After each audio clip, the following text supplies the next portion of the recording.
Hey guys, here's a review for an epic fantasy book that was just released a week ago in hardcover by Orbit, The Shadow of What Was Lost by James Islington. This was originally self-published a couple of years ago after the author had trouble finding someone to publish such a huge debut novel. It was then picked up by Podium Publishing for an audiobook edition, and then just this year bought more traditionally. It's had a wild ride so far, and I'm really glad this author has found success in that way. Thanks so much to Orbit for sending this my way. So this is many different things. As with all huge fantasies, there's quite a lot happening here. There's a ton of characters, a ton of places, and many things happening all at once, all leading up to an epic, satisfying battle reminiscent of all the fantasies that have come before it, though with its own inevitable twists and compelling build-up. At its heart, this is the journeying kind of fantasy story. Most of it is spent on the road with a group of highly backstoried characters going from place to place and getting themselves into various different situations that they must get themselves out of. Though there are characters that remain in one place for long periods of time, participating in the political intrigue happening as well. So we start with the three main characters named Davian, Asha, and Weir. They're at a school or a kind of holding place for the gifted, people that can tap into the magic of this world. This magic is called essence and can be used in many different ways. It's a kind of vague life force that many things have. Trees, fire, people, these all have essence, and there are a few different ways to tap into essence. I won't get into all of them right now. You kind of have to discover it for yourself as you read. But in the case of the gifted, they have their own reserves of essence with which they can do things. It's not really ever described the limits on what gifted have the potential of being able to do, though it's hinted at that they can do almost anything with it. It's a powerful force that they tap into and kind of push out from themselves in various ways. That they can use it in a lot of different forms. However, the gifted have been sorely diminished in what they can do. They used to rule over everyone, all the non-gifted, reigning in full power over essence and all existing life, until there was a war against them and the tenets were created. The ungifted sealed all gifted with 4 unbreakable laws that always keeps them in check. They cannot use the gift to harm non-gifted. They cannot use the gift to deceive non-gifted. The gifted cannot harm and cannot be harmed by administrators, which are non-gifted assigned to watch over and regulate the gifted. And finally, the gifted must obey the orders of their administrators.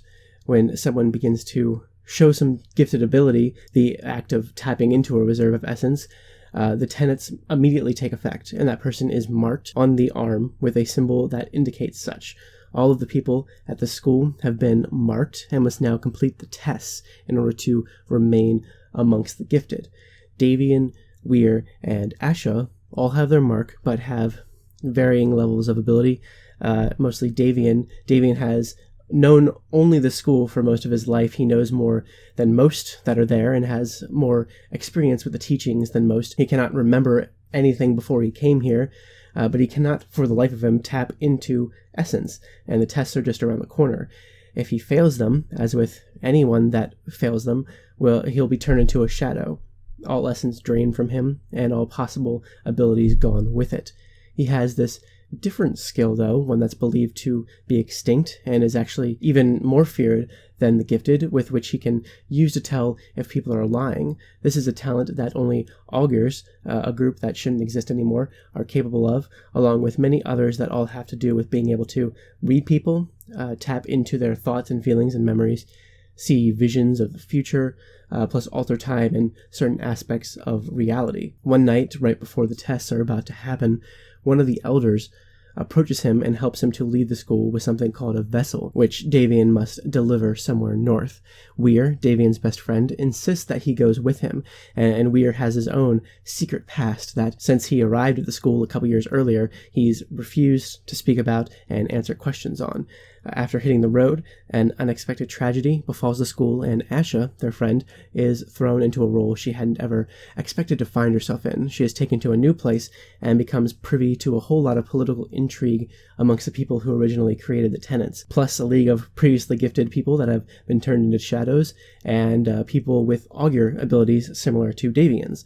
And as Davian and Weir attempt to traverse the landscape and take the vessel where it needs to go, they discover many different things surrounding the history of this world, their abilities, and of the evil that lurks just past the boundary, an inevitable war that may have unspeakable consequences. They encounter many different people, all very important characters with their own agendas and reasonings for being where they are and doing what they do. There's Terrace, who was once responsible for saving Davian from an attack brought upon him for having the gifted mark, and then sentenced to death for somehow breaking the tenets and using the gift while doing so.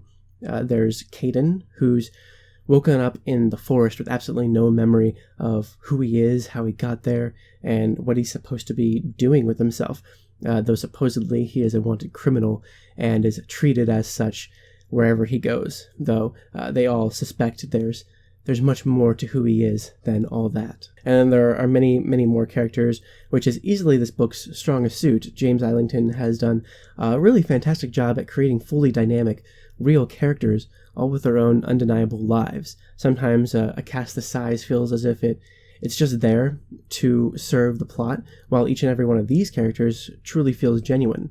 There's so much going on behind the scenes for all of them, and they all kind of weave in and out of the plot in a way that really works. The plot progresses because of them, and because they are constantly doing things, going places, revealing new things, finding something out, interacting with one another. The characters' stories inform the plot and not the other way around. There's a downside to this sometimes, in that sometimes it feels there's just too many characters.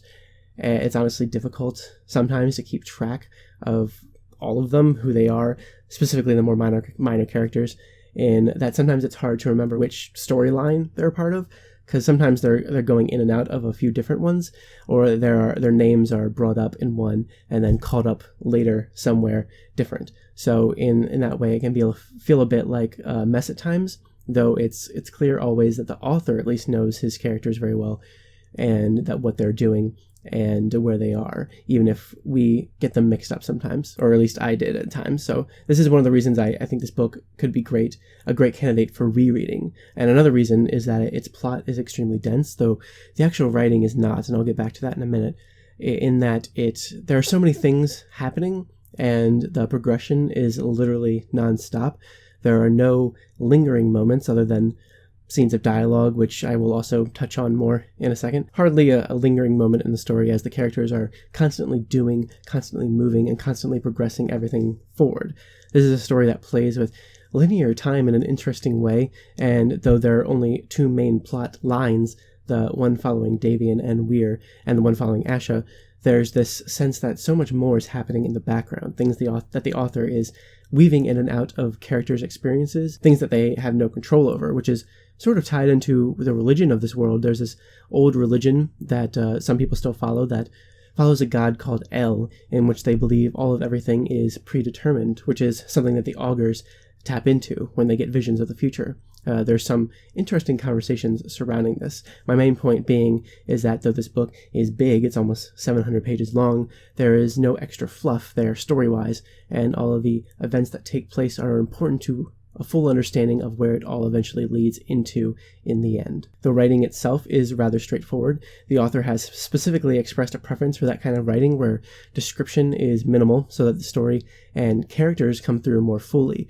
It's purposefully simplified writing that someone like Brandon Sanderson strives for, where the writing itself does not distract from telling a fast-paced and compelling story. The dialogue is where things, in my opinion, tend to get a little bit unnecessarily lengthy. The characters all have a flair and affinity for monologue.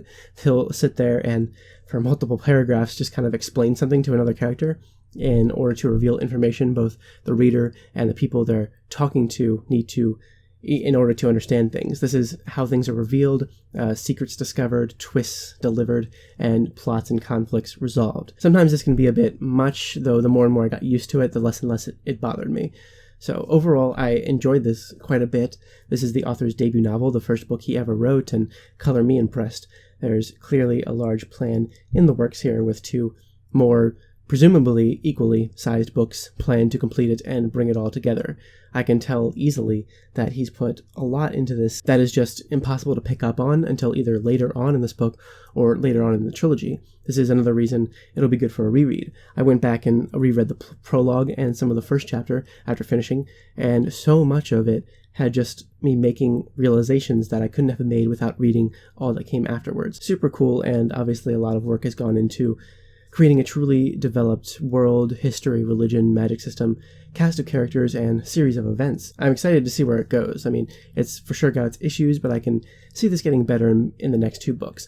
I think its complex publishing history is to blame for any glaring issues in the writing itself, as by the time it got to Orbit, I think they probably wanted to keep it as close to the way it was originally self-published as possible, so that people who already read it wouldn't be affected by any changes, or at least not too much.